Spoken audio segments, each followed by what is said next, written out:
Olá, ouvintes! Começa mais um Conversa Criminal Podcast. Sou Augusto Rodrigues, advogado criminalista, e hoje estamos aqui com a presença do professor Giovanni Camargo. Tudo bem, professor Giovanni? Boa noite, tudo bem, Augusto? Então, hoje viemos aqui com o professor Giovanni para falarmos aqui a respeito dos rituais jurídicos. É um campo de estudo, né? Um objeto de estudo do professor Giovanni. Mas antes de adentrarmos ao nosso tema, professor Giovanni, poderia se apresentar para os nossos ouvintes, por favor? Bom, boa noite a todos e todas. Antes de mais nada, não posso perder a oportunidade de agradecer o Augusto pelo convite de estar participando nesse podcast de altíssima qualidade, né? Eu já digo isso, ouvi alguns episódios antes, quando o Augusto me fez, né, o convite, já fui procurar, achei de muito bom gosto, né, discussões muito importantes, né, então agradeço o espaço de estar aqui falando para os seus ouvintes, né. Bom, meu nome é Giovanni Camargo, eu sou professor de Direito Penal na cidade de Paranaguá, que é uma cidade que fica no litoral do Paraná há mais ou menos 6 anos, eu sou mestre e doutor em Sociologia. Embora a minha graduação seja no direito, as minhas pós-graduações foram todas pesquisando o direito a partir da sociologia, né? Sou especialista em criminologia também, pelo Instituto de Criminologia e Política Criminal, né? E atualmente estou fazendo um pós-doutorado na área de sociologia política, pesquisando as extremas-direitas e as estratégias de proliferação de discursos e narrativas de extrema-direitas entre jovens na internet. Certo. Professor Giovanni, mais uma vez, muito obrigado aqui pela presença. E o tema que hoje vamos conversar, como falei, seriam os rituais jurídicos, que é um objeto de suas pesquisas, né? Foi objeto. Poderia também explicar como surgiu esse interesse a respeito desse tema? Qual é a relação, né, desse tema de pesquisa, principalmente com a nossa área penal? Poderia fazer essa apresentação também, por favor? Claro, eu acho isso de fundamental importância, né? Falar um pouco sobre como que nós, juristas, podemos nos utilizar de outras ciências, né, para pesquisar o direito, né? Então, eu fui para sociologia e fui ter, antes de ter um interesse na sociologia, eu tive um interesse na criminologia crítica, né? Porque quando eu entrei no curso de Direito, isso você talvez tenha ouvido, Augusto, e nossos ouvintes também em algum momento tenham ouvido isso, no curso de Direito, né, na graduação, é de que ali a gente só estava estudando a teoria. Para entender a prática, tinha que sair da faculdade, né? Então eu lembro o primeiro dia do meu professor de Direito Penal, ele falou isso: vou ensinar para vocês a prática, tá? Vou ensinar para vocês só a teoria. A prática vocês vão ter que aprender depois que vocês se formarem, quando vocês forem trabalhar, quando vocês fizerem estágio, né? E aquilo me deixava muito incomodado, sabe? Porque como assim a gente só vai estudar teoria, né? Como assim eu não vou entender nada da prática? Então, para que serve o professor, né? Para que serve a teoria do direito? Para que servem os livros? Né? Para que eu estou aqui em busca de um diploma, né? Então, se eu só vou aprender a teoria e isso não tem nada a ver com a prática, né? Isso aqui não tem importância nenhuma, né? Então, eu me sentia muito incomodado com isso e eu percebia que os meus colegas de turma, ao contrário, naturalizavam isso, né? Não, é isso aí mesmo, teoria, a prática é outra coisa. E eu me sentia incomodado com isso, né? E também já naquele momento, já era meio que perceptível para mim, eu ingressei no curso de Direito, se não me engano, em 2011, né? Eu percebi já naquele momento, assim, que existia uma certa distância entre aquilo que a sociedade esperava do Estado e aquilo que o Estado realmente oferecia para os cidadãos, né, para as pessoas, né? Então como o direito, né, ele se funda na pesquisa, né, no estudo, a disciplina de direito penal, ele é muito fundado no estudo abstrato e normatizador, né, quer dizer, e das normas abstratas do direito penal, eu comecei a entender que o funcionamento prático do sistema de justiça criminal, né, estudar o funcionamento prático não é a mesma coisa que estudar o direito penal, né? Então, a crítica do funcionamento do sistema de justiça criminal não é a mesma coisa que a crítica do direito penal, né? Então, eu fui procurar, em um primeiro momento, na criminologia, isso pesquisas que falavam sobre como de fato funciona, né, que explicavam os mecanismos de funcionamento do sistema de justiça, né. Já era bastante perceptível, né, nas pesquisas que eu vinha olhando, que o preso no Brasil, ele tem um perfil muito claro, né? Ele tem um perfil muito claro, ele é da classe trabalhadora, quando não trabalha da classe trabalhadora, de grupos extremamente marginalizados, tá? São pessoas negras, né? Em comparação com a quantidade de pessoas brancas que ocupam um cargo de poder, né? Segundo pesquisas, apenas 2% de todos os promotores de justiça do Brasil são negros, né? Então, quer dizer, as instituições de poder que são levadas a cabo pelo sistema de justiça criminal, você não vê nenhum operador negro operando elas, né? Mas a clientela do sistema de justiça, quando nós olhamos para a clientela, né, que nós podemos observar, né, esse perfil racial, esse perfil de classe, de gênero, né, que é muito perceptível para esses tipos de pesquisa. Eu queria entender, então, os mecanismos que produziam isso, né, os mecanismos que mantêm isso, que a gente chama de racismo estrutural, né, e etc. Só que eu acabei ficando um pouco, assim, um pouco triste, não triste em certa medida, mas não me satisfazia aquilo que eu comecei a ler dentro dos autores de criminologia crítica do Brasil, né? Porque eu comecei a perceber que os autores da criminologia crítica faziam pouca pesquisa. Eram discussões teóricas muito interessantes, né? Sobretudo pesquisas de tradição marxista, né? Aquilo que se chama de criminologia crítica, seja aquela que vem lá do Rio de Janeiro, do Instituto do professor Nilo Batista, ou seja, a criminologia radical, que vem aqui de Curitiba, do professor Jurencino Santos, né? Eu achava que se fundamentava muito em discussões teóricas e marxistas e tinha pouca pesquisa, pouca ciência, né? E eu comecei a perceber que o campo da pesquisa, de fato, sobre o crime e a violência do Brasil era feita pelos sociólogos, né? Então, com o professor Cantes de Lima, no Rio de Janeiro, né? O pessoal da USP, o professor Marcos Alvarez, né? Enfim, comecei a perceber que eram cientistas sociais que estavam produzindo, de fato, pesquisa, né? Pesquisa empírica sobre o funcionamento prático do sistema de justiça criminal. É por isso que eu resolvi ir para a sociologia.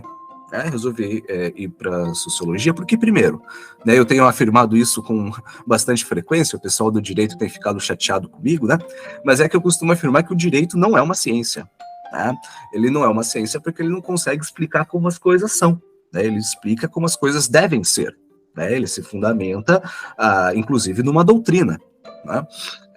Enquanto a ciência, a gente não está interessado em dizer como as coisas devem ser.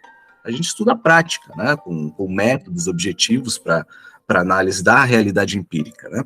Como o direito não tem metodologia de análise de realidade empírica, né, e essas discussões ficam muito no campo normativo e abstrato da lei, é por isso que então eu comecei a me aproximar da sociologia para entender os métodos de pesquisa de funcionamento da sociedade, né?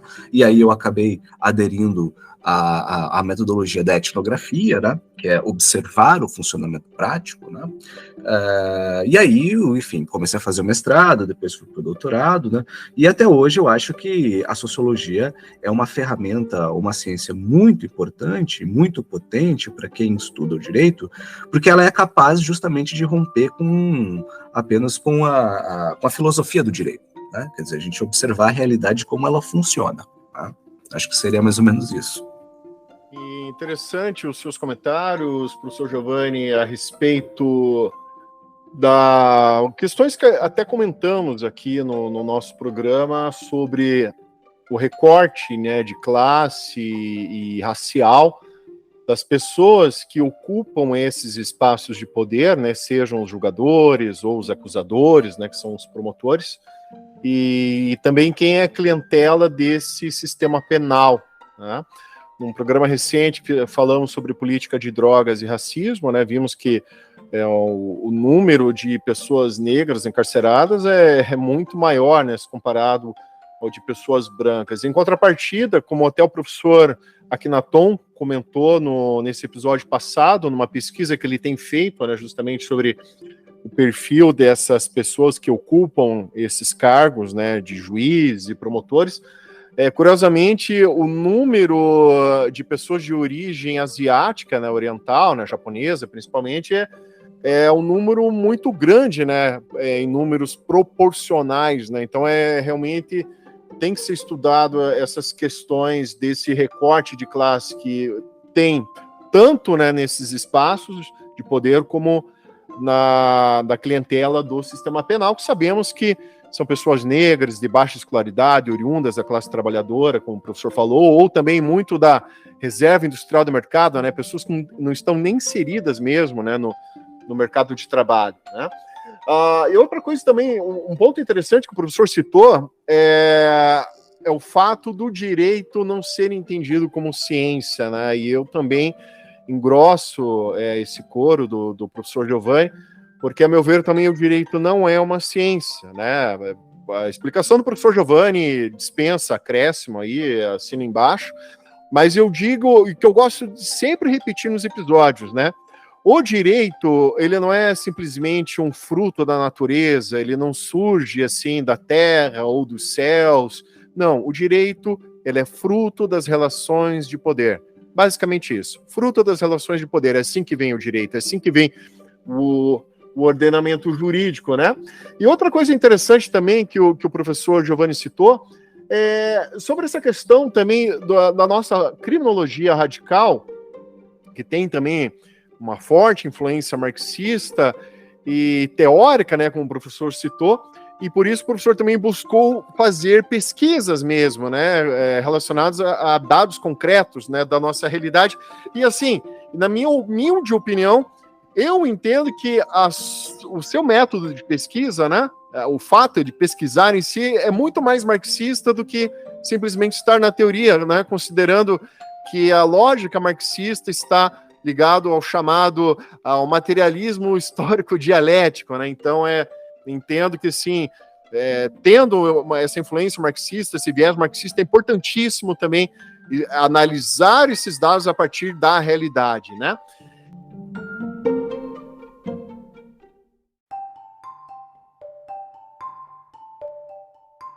E, professor Giovanni, e a partir dessas relações, esses rituais jurídicos, né, dos seus estudos, de forma mais concreta, assim, o que o senhor notou, né, o que eu poderia colocar aí para os nossos ouvintes que perceberam suas pesquisas, a partir, enfim, de audiências ou ritos em tribunais, o que poderia compartilhar com a gente a respeito de sua pesquisa em aspectos práticos?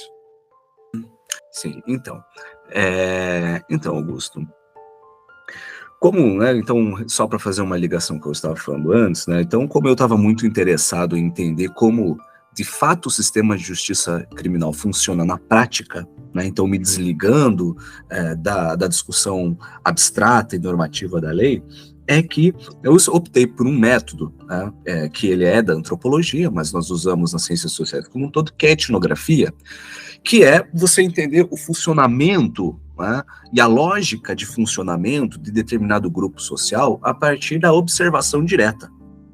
Então, né, na verdade, o método da observação direta, ele constitui o método de qualquer ciência, seja ela das ciências humanas ou das ciências biológicas, enfim, né, o que seria, imagine, né, o que seria da química se não fosse a observação direta, né, do comportamento dos micro-organismos, né, o que seria, enfim, da biologia, através, se não fosse a observação dos micro-organismos, enfim, do bioma, né? Que seria da geografia se não fosse a observação dos territórios, dos terrenos, né? Então, na verdade, a observação, ela é um método de análise de toda e qualquer ciência empírica, né? E da sociologia a gente faz a mesma coisa. Então, eu comecei a ir para frequentar audiências criminais, né, para observar na prática como é que funciona o negócio, né? E aí eu optei, né, quando comecei então a fazer a minha pesquisa de mestrado, eu estava muito interessado em entender o funcionamento, por exemplo, das audiências de custódia, né? Porque quando eu entrei no mestrado em 2016, foi justamente o ano de implementação obrigatória das audiências de custódia no Brasil, né? Elas funcionaram em 2015, né? Mas de forma obrigatória começou em 2016, que é justamente o ano que eu entro no mestrado. né? Então, o que eu fiz? Eu falei assim, bom, para eu entender o funcionamento das audiências de custódia, né, eu preciso estar nessas audiências de custódia. Então, o que eu fiquei fazendo foi assistir todas as audiências de custódia que aconteceram aqui na minha cidade, em Paranaguá, né, no interior do Paraná, no litoral do Paraná, né, durante um ano. Então, toda a audiência de custódia estava lá, né, assistindo e vendo o juiz julgar, né, o promotor argumentar, a defesa também argumentar, enfim, a pessoa presa ali falando, e eu ficava observando isso e tentando identificar padrões, né, quer dizer, o que se repete, né, porque quando você começa a perceber que determinada prática se repete, né, porque existe uma lógica gerindo esse padrão de comportamento social, né?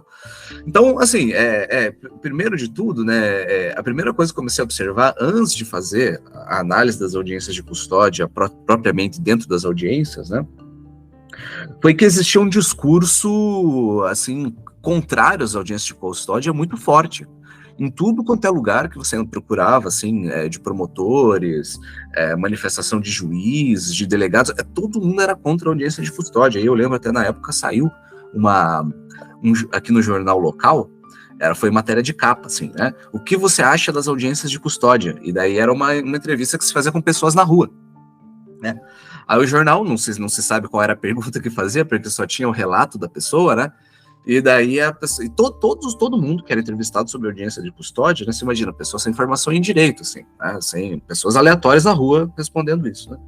Falou assim, não, eu acho que isso daí isso é um absurdo, porque só vai favorecer bandido, né? O cidadão de bem tá preso dentro de casa e o bandido tá fora, isso daí é um absurdo. Quer dizer, em todas as falas, né, dessa reportagem que foi feita com pessoas assim, aleatórias na rua, todo mundo falava que a audiência de custódia era uma forma de privilegiar bandidos em detrimento do cidadão de bem.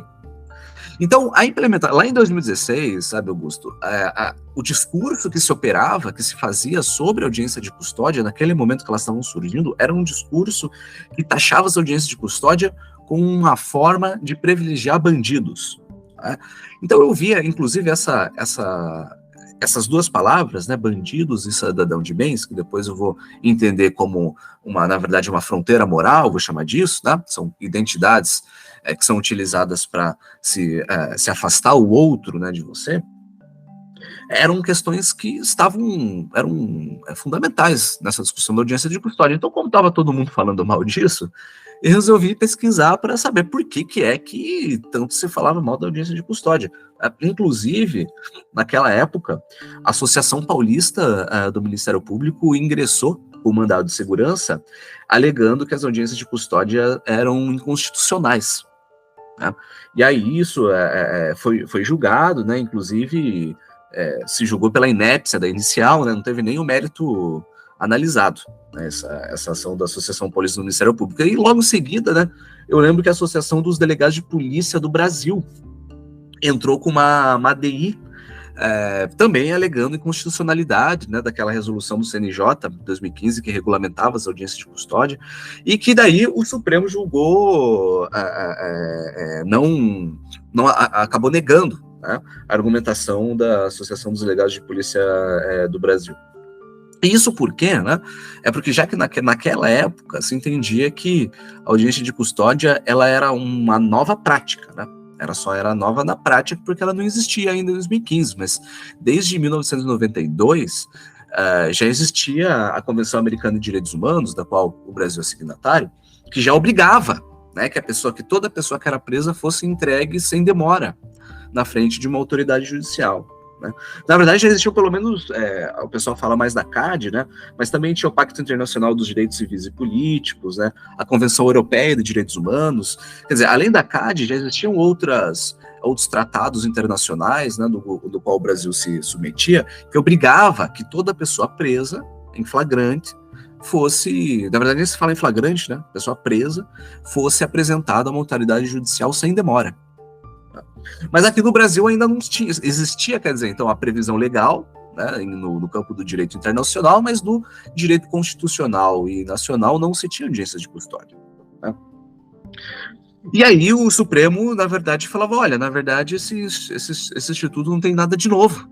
né? Isso aí não tem nada de novo, porque já tem uma previsão desde os anos 90, desde a década de 90, né, que o Brasil passa a ser signatário da CAD, que obriga que exista alguma forma de apresentação da pessoa em audiência de custódia, né? E, enfim, e todas essas tentativas de declarar inconstitucionalidade naquele momento, e todas elas vinham com essa noção ainda, sabe, Augusto, de que era uma forma de privilegiar bandidos. Esse discurso, né, da separação do cidadão de bem e do bandido, ela marcou toda a discussão de implementação de audiências de custódia no Brasil. Então eu percebi, opa, tem alguma coisa aí que tem alguma lógica por trás disso, né? E aí, quando eu comecei também a pesquisar, a entrevistar os operadores de direito, né, e eu acabei conhecendo alguns juízes, né, que atuaram no projeto piloto das audiências de custódia, quer dizer, antes das audiências de custódia serem implementadas oficialmente, né, alguns juízes já faziam projetos pilotos, né, assim, um teste. E eu conversei com parte desses juízes aí do Brasil, e eles me falavam que, assim, que os juízes, quando se fazia reunião, né, dentro do judiciário, para se explicar para os juízes como que ia ser a técnica, né, como que seria a metodologia da audiência, qual que seria o rito, tal, eles queriam se convencer, o relato que os juízes que faziam as audiências, né, e que participaram, né, das palestras do CNJ, o que eles me falam é que muitos juízes queriam se convencer de que aquilo dali não tinha sentido ser feito. Então ninguém queria audiência de custódia, essa que é a verdade, né? Foi uma decisão de cima para baixo do CNJ que desagradou muita gente, né? Associação de promotor de justiça, associação de delegado, né? Teve também algumas entidades do judiciário e até da advocacia, né? Que se manifestaram contra, inclusive, né? Das audiências de custódia e tal, tudo porque era uma forma de desacreditar do trabalho do sistema de justiça, né, e privilegiar bandidos e tal. Né? Então foi tentar entender por quê, né? E aí, bom, basicamente é porque a audiência de custódia, a primeira constatação que eu fiz, né, é que como a audiência de custódia ela vinha dentro justamente de uma política criminal que estava pensando, primeiro, em humanizar o sistema de justiça criminal, né, potencializando a decisão do juiz, que antes fazia uma decisão para averiguar, né, porque isso sempre foi feito, essa coisa do juiz analisar, seja a legalidade daquela prisão que foi realizada e a necessidade daquela prisão em flagrante ser convertida em uma prisão preventiva, né? Isso o juiz sempre fez, né? Só que antes das audiências de custódia era uma decisão estritamente cartorária, né? Porque o juiz ele fazia de dentro do seu gabinete, sem ver a pessoa, ele lia ali, né? Lia o auto de prisão em flagrante, como a gente sabe, sobretudo nos casos de tráfico de drogas, as únicas provas que existem são o auto de prisão em flagrante depois, né? Quer dizer, porque não tem investigação nenhuma, né? Então, na verdade, quase todos os inquéritos policiais são autos de prisão em flagrante que o delegado coloca uma capa de inquérito, mas de investigação não tem nada. Tá? Então, nesse primeiro momento que o juiz pegava o auto de prisão em flagrante para verificar a necessidade e a legalidade da prisão, como era feita uma coisa de dentro do gabinete, era algo muito cartorário, né? Então a audiência de custódia veio para colocar a pessoa na frente do juiz para que ela explique, né? E o juiz tenha mais elementos de verificar isso, seja a legalidade ou a necessidade. Quer dizer, é um negócio técnico, né? Que inclusive possibilita a decisão de juiz de uma forma muito mais profissional. Quer dizer, ele está sendo colocado na frente da pessoa, né? Ele está ouvindo o Ministério Público dizer porque aquela pessoa precisa ficar presa preventivamente, se for o caso, e ouvindo a defesa trazer os argumentos, né? Quer dizer, é uma coisa que moderniza, né? Porque traz a possibilidade dos agentes do sistema de justiça ali externalizarem por meio da oralidade, né, os seus argumentos, que é uma forma muito mais contundente do que você simplesmente escrever no papel. Tá? Então, quer dizer, a audiência de custódia não tem nada demais, porque na verdade ela veio para melhorar justamente a capacidade de juiz de julgar, né, a necessidade e a legalidade da prisão. Só que como ela veio, né, dentro justamente de uma segmentação de defesa de direitos humanos, porque a gente tem um problema muito grande, né, no Brasil de violência policial, justamente pela falta de justiça de transição, depois a gente pode falar um pouquinho disso, tá? Então você começou, se achava justamente que era uma forma de você deslegitimar o trabalho da polícia, né, da pessoa chegar lá e acusar o policial de que foi vítima de crime, de mentir e tal, né? Mas a gente também tem que lembrar, Augusto, que 2016 é justamente um ano, do ponto de vista político, em que esse processo, vamos colocar assim, né, esse processo de endireitamento do Brasil, quer dizer, de você ter uma guinada à direita, em 2016 estava no auge, né? Quer dizer, você tinha milhões de pessoas indo para a rua com a roupa, com o uniforme, né, verde e amarelo da seleção de futebol, né, pedindo a queda da Dilma, né? Em 2016 você já tem o ex-presidente Jair Bolsonaro emergindo, né, dentro dessas coisas, tem o MBL puxando esses movimentos, né? Então, quer dizer, existia uma narrativa, a narrativa em 2016, sobretudo por conta da internet, né, e esses movimentos vêm para a rua, né, de direita, que botaram milhões de pessoas na rua para pedir o fim do governo Dilma, pedir o impeachment, etc., né, que a gente sabe muito bem que foi um golpe parlamentar, né? Enfim, tudo isso já estava muito radicalizado na internet. Então essa coisa do bandido bom é bandido morto, em 2016 ela estava bombando na internet. E a audiência de custódia chegou bem nesse momento. Né? Então se via que existia, né, um pensamento mesmo assim, antiliberal, que se direcionava contra as audiências de custódia, simplesmente porque ela possibilitava, né, que você fizesse uma análise mais minuciosa, o que poderia levar à liberdade da pessoa que está sendo presa, inclusive a investigação de práticas de violência policial, né? Então, naquela época, a primeira coisa que eu constatei foi isso, né? Foi que elas eram objeto de muito ódio, as audiências de custódia. Ninguém queria fazer audiência de custódia. A única instituição que lutou foi a Defensoria Pública, né, que defendeu esse negócio das audiências com muito afinco, né, na época, mas que levou muita porrada para isso, né? Agora, não sei se você, Augusto, participa da audiência de custódia, qual que é a sua percepção sobre isso? Eu mesmo faço, né, frequentemente audiências de custódia, né, eventualmente eu participo de alguns plantões judiciários e como o professor citou, né, algo assim, geralmente muito tranquilo, assim, é uma audiência rápida, né, para justamente o juiz verificar se houve ali uma legalidade nessa prisão, né, e verificar se não houve ali algum tipo de abuso de autoridade, né, porque lembrando que o Estado também se submete à lei, né, então por isso que é muito importante ter esse tipo de audiência, o que é muito comum, né, puxando um pouco aí dos filmes, né, do cinema, das séries que a gente vê, é muito comum, né, quando um personagem é preso, né, a gente vê e fala, olha, amanhã você vai ser apresentado ao juiz. O professor já deve ter visto isso em algum filme, né, isso seria equiparado à nossa audiência de custódia, então realmente não tem nada demais, mas teve mesmo eu lembro um discurso muito contrário à audiência de custódia por parte de juízes mesmo. Eu já, a época que eu era assessor do tribunal, estava num evento em que vi uma juíza publicamente se manifestando contrária à audiência de custódia, e que também vimos muito em relação ao juiz das garantias, né? Vimos aí boa parte da imprensa, da sociedade criticando o Instituto do Juiz das Garantias como se fosse algo para, entre aspas, passar a mão na cabeça de bandido.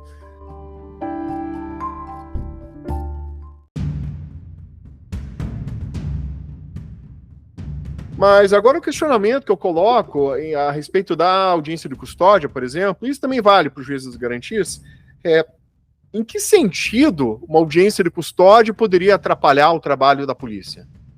Em que sentido uma audiência de custódia poderia servir para passar a mão na cabeça de bandido? Eu não consigo enxergar isso, porque a audiência de custódia serve apenas para verificar se a prisão ocorreu conforme a legalidade e se houve ali ou não algum tipo de abuso de autoridade. Em princípio, é para isso que serve uma audiência de custódia.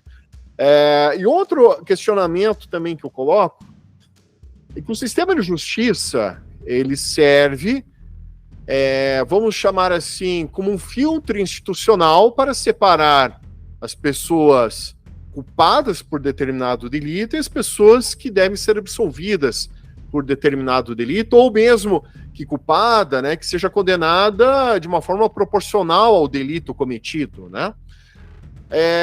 Então, volto à pergunta, em que medida uma audiência de custódia pode atrapalhar o trabalho da polícia ou algo relacionado à segurança pública? Eu não vejo isso. Por quê? Mais uma vez colocando questionamento para o ouvinte, né? Ninguém está livre da persecução penal, justa ou injustamente. Todos nós, em algum momento da vida, estamos sujeitos a ser alvo, objetos da persecução penal. Ou nós, ou alguém da nossa família, ou do nosso meio social, algum ente querido nosso, certo? Justa ou injustamente. A pergunta que eu deixo, você que está ouvindo, você prefere que essa pessoa tenha o direito a uma audiência de custódia, por exemplo, ou um juiz das garantias, que seja, para que seja aplicada corretamente a lei, para que a lei não seja aplicada de uma forma abusiva, para que seja aplicado, como dizem, né, a finalidade da justiça institucional, vamos colocar assim, da justiça penal, é absolver os inocentes e condenar os culpados na medida da sua culpabilidade, certo? Então, assim, eu tenho certeza, quando estamos numa situação prática, e eu como advogado percebo isso, principalmente situações em que a pessoa está presa e é a família que vem me procurar no escritório, a mãe, o pai, eles estão desesperados. Então, esse tipo de pessoa que ela está nessa situação prática de ter o seu parente alvo de uma persecução penal, obviamente ele quer todos os seus direitos garantidos. E a audiência de custódia, e mais uma vez, o juiz das garantias, são institutos que servem justamente para essa aplicação, pelo menos uma tentativa, né, vamos dizer assim, de aplicação correta da lei, né? Eu digo isso mediante tantos absurdos que a gente vê na prática, né, no sistema de justiça criminal. Mas vem muito dessa propaganda, né, de acreditar que a lei serve para proteger bandido, e não é assim que funciona, né? Tendo ali, e eu falo como advogado, tendo ali uma boa investigação, feito ali corretamente, conforme devido ao processo penal, devido ao processo legal, tendo ali o conjunto probatório, é muito difícil absolver um cliente, seguindo o devido processo legal. E é aquilo que eu falo, e uma expressão que eu ouço muito, né? O melhor para um réu culpado é a violação do devido processo legal, né? Porque muitas vezes a gente consegue uma nulidade do processo justamente por uma violação de um direito, uma garantia fundamental. Então, assim, para o réu culpado, quanto mais for rigorosamente observado o devido processo legal, aí sim tem uma garantia de punição correta, conforme ali uma proporcionalidade, né, mediante essa conduta desse acusado. E sobre essas considerações, professor, gostaria de fazer algum comentário? Não, claro. Assim, sobre essa coisa ainda sobre de tanta resistência que existiu à implementação das audiências de custódia no Brasil, né? É porque, de fato, as audiências de custódia, elas vieram dentro de um contexto, né, de ativismo contra o encarceramento em massa do Brasil. Porque, de fato, acreditava-se que, rompendo a fronteira do papel, quer dizer, na medida em que o juiz é colocado na frente, né, olho no olho, né, quer dizer, ele tem o contato face a face com a pessoa presa, isso o possibilitaria de uma análise muito mais humanizada, muito mais pormenorizada, muito mais técnica do que dentro do seu gabinete, onde a distância, ela, de certa forma, tende justamente para a prisão, uma vez que ela vai ter que se ater somente aquilo que está no papel. E tendo ali, claro, se o juiz, né, se baseia em elementos já que estão só num papel, né, sem poder ter o contato face a face com a pessoa, né, quer dizer, ele já muito provavelmente estabelece critérios, né, pré-definidos do que vai ser preso, do que vai ser solto, né? Então, quer dizer, você mecaniza aplicação do juiz, né? Então, a audiência de custódia se veio dentro de uma bandeira de defesa de direitos humanos mesmo, né? Não apenas isso, mas porque também a Comissão Nacional da Verdade, quando publicou seu relatório, ela falou, né, colocou, tá lá no seu relatório, que uma das sugestões era que o Brasil tivesse audiências de custódia, porque isso seria uma forma de impedir os desaparecimentos ilegais, né, quer dizer, aquelas práticas muito comuns, né, da ditadura, em que a polícia prendia a pessoa e, enfim, sumia com ela. Aí depois aparecia alguns dias depois, né? Então, já lá atrás, né, a Comissão Nacional da Verdade já existia, né, a indicação de que tivesse audiência de custódia como uma forma também de proteger o indivíduo, né, de qualquer prática ilegal do sistema de justiça. Né? Então, o sistema de justiça hoje, né, agora já partindo para essa questão policial, o sistema de justiça hoje, ele se fundamenta, né, quando a gente estudando, né, as decisões dos juízes, ele se fundamenta exclusivamente em crenças, em fé, né? E essa crença, ela é uma crença depositada na verdade policial, né, sobretudo dos crimes de tráfico de drogas, né, em que apenas a única testemunha, né, quando a pessoa é presa, a única testemunha que se tem nesses autos de prisão em flagrante é o próprio policial que executou a prisão, né? Então, normalmente ele fala assim, não, recebi uma denúncia anônima, né, de que tal pessoa era traficante, fui lá, abordei e ela estava com a droga, então ela é traficante, né? E você nunca tem a prova dessa denúncia anônima juntada ao processo, por exemplo, né? E ainda que tivesse a prova da denúncia anônima, você precisaria, no mínimo, fazer uma investigação, porque, enfim, quem presta denúncia anônima não tem compromisso nenhum com veracidade, né? Então você tem um problema aqui de prova mesmo, né? Então se deposita, sabe, Augusto, hoje o sistema de justiça criminal ele se deposita muito num conjunto de crenças que são depositadas na atividade policial, que não são só a fé pública, porque a fé pública é aquela crença em que o policial nunca vai mentir. Então o sistema de justiça criminal ele parte, né, do princípio que o policial não mente, né? Ele fala a verdade, quer dizer, ele tem fé pública, né? Além disso, existe uma crença de que ele, além de não mentir, ele sempre vai pautar a sua conduta na legalidade. Então se parte do princípio que o policial não tem por que infringir a lei, né? Então se parte do princípio que é legal a sua conduta, né? Também existe uma crença no saber policial, que se ele está falando que determinada pessoa é traficante, é porque ele tem experiência, ele tem tirocínio, tá? Então se vale como verdade, né? Então existe um conjunto de crenças hoje depositado na função policial, né, que acaba trazendo um problema de controle das polícias, né? Então hoje um dos principais problemas que a gente tem é de controle das ilegalidades praticadas pelas polícias, justamente porque falta controle, né? Agora, com a audiência de custódia, você poderia fazer uma análise muito mais pormenorizada, né? Analisando, só que o que a gente tem visto é que, na prática, as audiências de custódia não têm conseguido produzir aquele desencarceramento tal que nós esperávamos, né? Embora seja um instituto muito importante, né? Mas justamente porque a prática do sistema de justiça criminal continua sendo baseada nesse sistema de crenças, né?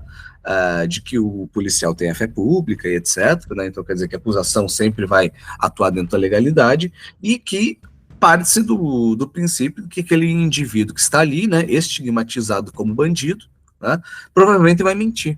Então acaba sendo as audiências de custódia, né, elas não conseguiram, né, agora olhando para trás, né, não conseguiram produzir aquele desencarceramento que se esperava, né, porque a mentalidade continua a mesma, né?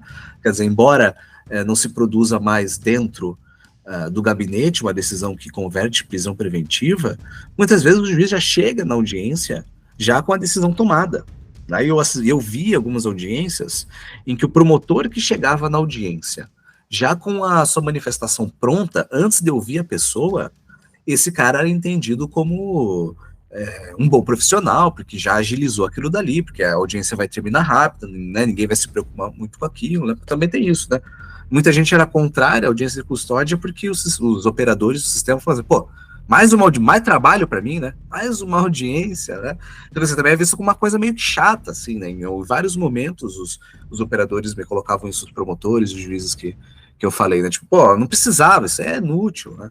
E tal. Então, às vezes, a gente tem um problema mesmo de produção da verdade, né, no processo penal, sabe, Augusto? Em que acaba gerando uma baixa ineficácia do controle das polícias. Né? O Ministério Público, que deveria fazer o controle externo da atividade policial, até hoje a gente não sabe o que é esse negócio de controle externo da atividade policial, né? Também tem isso, né? Porque não tá regulamentado, então ninguém sabe como é que se faz, né? Não se tem requisitos para se realizar, né? Enfim, é uma coisa muito aberta, muito subjetiva, então ninguém sabe o que é, né? Então, a mesma instituição, o Ministério Público, que é encarregada, né, de fazer o controle externo da atividade policial, é a mesma instituição encarregada por fazer a acusação no processo criminal. Então você tem uma grande contradição, né, porque é a mesma instituição que deposita toda a fé no trabalho policial para funcionar, ou para botar em funcionamento, por exemplo, a política criminal de drogas, né, é a mesma instituição que, se desacreditada a palavra policial, não consegue acusar ninguém, não consegue condenar ninguém, porque é sempre baseado nessa fé pública, né, sobretudo nesses crimes de tráfico, né. Então a gente tem um grande problema que as audiências de custódia também não conseguiram resolver ainda, né, que é a baixa eficácia do controle da atividade policial e das prisões ilegais. Não, e eu, como advogado, falo situações em que a audiência de custódia muitas vezes é para forma, né? Porque o professor bem citou de decisões que convertem o flagrante em preventiva, que já vem do gabinete. Não foram poucas as audiências em que eu fiz, em que antes da audiência já tinha manifestação do Ministério Público para conversão em prisão preventiva, e antes de começar a audiência já estava nos autos a decisão do magistrado convertendo, primeiramente, validando o flagrante e convertendo esse flagrante em prisão preventiva antes de começar a audiência de custódia, e muito menos, e ainda mais, antes de ouvir a manifestação da defesa pela concessão da liberdade, né? Ou pelo menos concessão ali da liberdade mediante alguma cautelar diversa da prisão. E mais, e muitas situações, e aqui deixo uma crítica também, de decretação de prisão preventiva, não com base na garantia do processo, né, atendendo os requisitos do artigo 312 do CPP, mas sim uma fixação da prisão preventiva com base na gravidade em abstrato do crime. Então, muitas situações em que, eventualmente, esse imputado, né, esse réu, vamos chamar assim, está preso preventivamente e na instrução, eventualmente, ele pode ser absolvido, ou, sendo condenado, pode ser aplicado ali, no impeder do caso, um regime semiaberto, por exemplo. Então, são situações bem complexas, assim, e eu concordo nesse sentido que a audiência de custódia é, sim, um avanço, né? Claro, sou um grande defensor, mas na prática eu também não vejo tanto um caminho assim, para o desencarceramento, né? Porque o Brasil prende bastante, mas prende muito mal. Quantas situações que acabamos aí, né, testemunhando que possivelmente a pessoa ela poderia responder ao processo em liberdade, aplicando uma cautelar diversa, ou mesmo na condenação, poderia ser aplicado ali um regime aberto, uma substituição de pena, né, por restritivo de direitos, né, principalmente situações envolvendo tráfico, e tem aquela discussão, né, que a gente fica, se é do artigo 28 como usuário, ou se aplica ali o tráfico privilegiado do 33, parágrafo 4º. Então, são muitas situações que, no caso concreto, a gente tem que discutir, né? E drogas é um problema, porque daí o juiz ali, pela quantidade de drogas, acaba, pela gravidade em abstrato, decretando uma preventiva. Ao fim, daí na instrução, aplica-se ali um tráfico privilegiado, e hoje já tem, né, entendimento simulado, que para tráfico privilegiado não cabe um regime fechado. E aí, esse período que a pessoa ficou presa cautelarmente, né? Tinha essa necessidade? Ainda mais nesse estado de coisa inconstitucional que temos aqui no nosso sistema carcerário. Eu sou membro da Comissão de Vistoria do Conselho da Comunidade e eu sei de perto a situação aqui do nosso sistema, que é um horror. É a antessala do inferno, né? Então, assim, eu também concordo com o professor no sentido de que Na prática, muitas vezes a gente não vê um caminho para o desencarceramento a partir da audiência de custódia, apesar de que continua defendendo esse instituto.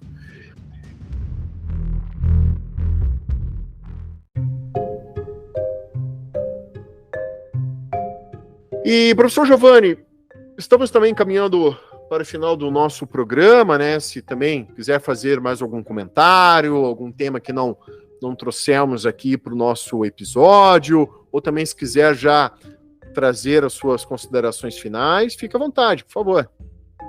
Bom, obrigado, Augusto, mais uma vez, vou agradecer, né, o convite de estar aqui falando com os seus ouvintes, né, e assim como uma forma só de concluir, de fechar o programa, eu queria dizer assim, que para quem gosta de entender o direito, ou quem quer pesquisar o direito, eu acho que as audiências de custódia, elas são fundamentais a gente prestar atenção em como elas estão funcionando, porque elas nos revelam qual é a porta de entrada para dentro do sistema de justiça criminal, né? Quer dizer, ela é o grande porta de entrada. Quem ficar preso ali, né? A pessoa que fica preso, aquela informação, aquilo ali vai perdurar não só durante todo o processo, mas pro resto da vida, né? Vai trazer uma marca na vida dela ter ficado preso, né? Então, a audiência de custódia ela é muito importante para a gente entender como é que está acontecendo essas prisões, né? Agora, assim, muitos anos depois, né, da minha pesquisa, pelo que eu estou sabendo, né, e isso aconteceu depois da pandemia do Covid, é que todas as audiências de custódia, pelo menos a maioria que eu tenho visto, está sendo realizada por videoconferência. O que é muito triste, né? Porque as audiências de custódia, elas vieram mesmo para romper com a barreira do papel, né, colocando a pessoa presa no contato face a face com o juiz. Não é? Se ele tiver alguma lesão, ele vai mostrar na hora, né? E aí agora, na época, né, que queriam fazer audiência de custódia por vídeo, teve uma briga, né, a gente travou uma briga com isso, para não permitir, que não fosse permitido a audiência de custódia por vídeo, mas agora é uma prática que já se normalizou, assim, no Brasil todo, né? Então a gente acabou, né, a gente meio que viu as audiências de custódia meio perderem um pouco sua força por conta dessa coisa das videoaudiências, né? Eu não sei como é que tá sendo aí, Augusto, em Curitiba, tá sendo por vídeo, como é que tá? Aqui no Paraná, todas, assim, que eu presenciei por vídeo. Não vi nenhuma, assim, presencial. Pelo menos todos que eu participei, né? Tudo por vídeo. Seja aqui no Paraná, no litoral, interior do Paraná, tudo por vídeo. Essa era uma briga já há muito tempo, né? Para que não fosse permitido a audiência, porque a tortura não se mostra pela tela, né? Isso é verdade, né? Enfim, mas continuaremos aqui na luta, né, por um sistema de justiça mais humanizado. E outra questão a respeito de tortura, muitas situações em que o preso ele está ali ao lado do agente policial. Como é que ele vai... Sim. O juiz está em outra localidade, ou está em casa, tem outro local, né? Às vezes nem está na cidade, né? Porque está fazendo audiência por vídeo, é possível, né? E o preso tá ali, ou tá na delegacia, ou tá em algum tipo de carceragem, né? Enfim, com um agente policial ao lado dele. Como é que ele vai ser? E assim, muitas vezes até o advogado não tá presente, tá online também, né? Como é que ele vai se sentir seguro para mostrar algum tipo de agressão pro juiz? Será que ele tá com o agente policial ali? Que muitas vezes até cometeu essas agressões. Então é realmente uma crítica que deve ser feita e ser registrada aqui, né? Que em situações como essa, se houvesse realmente uma presença física ali do juiz, né, com a presença física do defensor, né, do promotor, audiência física mesmo, é claro, ali a pessoa ela se sentiria muito mais à vontade para mostrar essas marcas, né, de agressões e torturas, né? Sim, sim. Isso é uma coisa que está acontecendo, do que eu estou vendo com assistidor da Defensoria Pública direto mesmo, de o policial que está na audiência é o mesmo que depois está junto com ele lá na cadeia pública, né? Já aconteceu de eu ligar na cadeia pública e o cara falou, e o policial penal falou, não, era eu que estava lá na audiência, tal, né? Então, assim, é uma coisa muito séria isso que está acontecendo, né? Bom, pois bem, então acho que eu vou finalizar por aqui, Augusto. Aí qualquer questão que a gente queira conversar, eu estou aberto, né? Você, os seus ouvintes, depois deixa o contato aí, né? Para o pessoal entrar. Muito obrigado mais uma vez, meu caro. Parabéns pelo trabalho aqui realizado, podcast de excelente qualidade, né? A gente tem um montão de podcasts, né? E muito deles, infelizmente, né, muito nessa coisa de teorias conspiratórias e fake news, né, que não é o caso aqui do seu trabalho, que é um trabalho muito profissional e muito sério. Né? Então, parabéns aqui pelo trabalho realizado e, mais uma vez, agradeço os ouvintes. Eu que agradeço, professor Giovanni, pela presença, nos brindar com seu conhecimento, com sua pesquisa, com certeza engrandeceu muito aqui o conteúdo, né, a nossa grade, né, de episódios aqui do nosso podcast. Então, agradeço mais uma vez por ter participado. Agradeço principalmente a você, ouvinte, que nos acompanhou até esse momento. E te peço uma gentileza, se você conhece alguém que possa se interessar por esse conteúdo, por favor, nos ajude compartilhando esse episódio, pois assim vamos propagando o conhecimento, né? Como o professor Giovanni citou, buscamos aqui trazer convidados com conteúdo, com qualidade, para que você, ouvinte, tenha acesso a realmente uma informação de qualidade, tá certo? Então, muito obrigado, esse foi mais um Conversa Criminal Podcast, até a próxima e um grande abraço a todos.